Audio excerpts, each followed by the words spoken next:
বন্ধুরা, তোমরা সবাই কেমন আছো? আশা করি সকলে ভালোই আছো। আজকে দেখো, রুটি লুচি বা পরোটা দিয়ে খাওয়ার জন্য মিষ্টি কুমড়োর একটা নিরামিষ রেসিপি নিয়ে তোমাদের সামনে চলে এলাম। এই রেসিপিটি রুটি বা লুচি পরোটা দিয়ে খেতে খুবই সুন্দর লাগে। তার জন্য দেখো, প্যান একটা বসিয়ে দিয়েছি গ্যাসে। তার মধ্যে একটু সর্ষের তেল দিয়ে দিয়েছি, তোমরা সাদা তেলেও করতে পারো।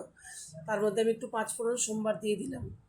পাঁচফোড়নটা দিয়ে একটু নাড়াচাড়া করে নিয়ে একটু যখন সুগন্ধ বেরোবে, একটু লালচে লালচে হয়ে যাবে, সেই সময় আমি এই রকম ডুমো ডুমো করে রাখা কুমড়োগুলোকে দিয়ে দেবো। এরকম একটু বড় বড় করে ডুমো করে কেটে রেখেছি কুমড়োটা। যেহেতু এটা তরকারি করব, তাই কুমড়োটা একটু বড় করে কেটেছি, নইলে কুমড়োটা তো নরম জিনিস, কুমড়োটা নাহলে গলে যাবে। যদি আমি ভাজা করতাম তাহলে হয়তো আরেকটু ছোটো করে কাটতাম। এটা যেহেতু তরকারি করছি, তাই কুমড়োটা একটু বড় বড় করেই কেটেছি। তো দেখো, একটু একটু খোসাও রেখে দিয়েছি, তাহলে একদম গলে যাবে না কুমড়োটা। তো এরকমভাবে নাড়াচাড়া করে পাঁচফোড়নের সঙ্গে একটু মিশিয়ে নিলাম, নিয়ে একটু কিছুক্ষণ ঢাকা দিয়ে রাখবো। বন্ধুরা, ঢাকা দিয়ে দিয়ে রান্না করলে পরে কিন্তু আমাদের গ্যাসটাও একটু বাঁচে, আর রান্নাটাও কিন্তু তাড়াতাড়ি হয়। আর এই রান্নাটা ভীষণই চটজলদি তৈরি হয়ে যাবে। আবারও কিছুক্ষণ আমি নাড়াচাড়া করে মিশিয়ে নেব। আর বন্ধুরা, আজ তো এমনিতেও সকলেরই মনটা খারাপ। আমাদের কিংবদন্তি শিল্পী আশা ভোঁসলে জি চলে গেছেন আমাদের সকলকে ছেড়ে। তার এত সুন্দর মিষ্টি গান আমরা নতুন করে আর শুনতে পাবো না। তো যাই হোক, সকলকে তো একদিন চলে যেতে হবে, কিন্তু মনটা খারাপ, খুবই মনটা খারাপ টিভিতে দেখছি। তাই দেখো, এখানে একটুখানি জিরের গুঁড়ো দিয়ে দিলাম, একটুখানি ধনের গুঁড়ো দিয়ে দিলাম, আর এখানে দেব একটু আদা আর একটু কাঁচা লঙ্কা দিয়ে দিলাম, আর একটু নুন দিয়ে দিলাম পরিমাণ মতন, আর পরিমাণ মতো একটু হলুদ দিয়ে দেব।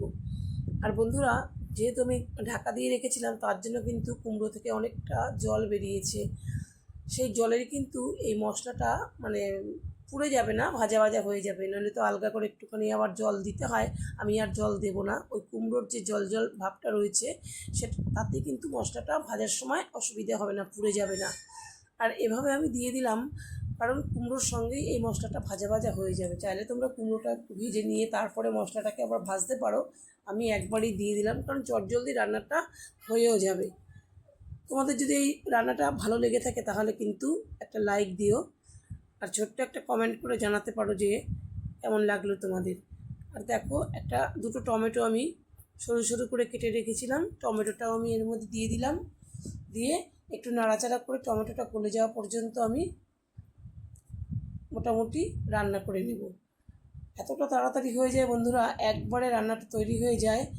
শুধু কুমড়োটা কেটে নিতে যেটুকু সময়, তারপরে রান্নাটা খুব তাড়াতাড়ি একদম হয়ে যায়। সকালে তোমরা রুটি পরোটার সঙ্গে কিন্তু খুব ভালোভাবে এটা খেতে পারো, বা ভাতের সাথেও খাওয়া যায়। এখানে আমি যেহেতু একটা নিরামিষ তরকারি, তাই একটু চিনি দিলাম, 1 চামচ চিনি এর মধ্যে মিশিয়ে দিলাম। তারপরে দেখো, আর একটু নাড়াচাড়া করে চিনিটার সঙ্গে ভাজা ভাজা করে নিলাম। দেখতে পাচ্ছ আমার মোটামুটি কষানোটা কিন্তু হয়ে গেছে। এখন কুমড়োটা ভালোভাবে সেদ্ধও হয়ে গেছে, একটু তেলটাও ছাড়ছে। এই অবস্থায় আমি এখানে কিন্তু জল দিয়ে দেব। জলটাও আমি পরিমাণ মতনই দেব, কারণ আমি এক গাদা জল দেব না, যেহেতু এটা একটু গা মাখা তরকারি হবে। কুমড়োটা সেদ্ধ করার মতন জল দিয়ে আমি এটাকে কিন্তু আবার ঢেকে দেব, কারণ ঢেকে দিলে কুমড়োটাও সেদ্ধ হয়ে যাবে, আর সময়টাও কিন্তু কম লাগবে, অনেক তাড়াতাড়ি তৈরি হয়ে যাবে।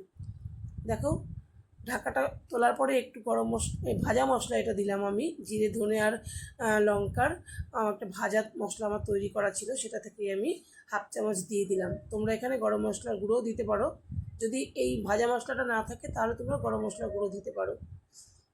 একদম কিন্তু তৈরি হয়ে গেল আমার এই রেসিপিটি। ধন্যবাদ।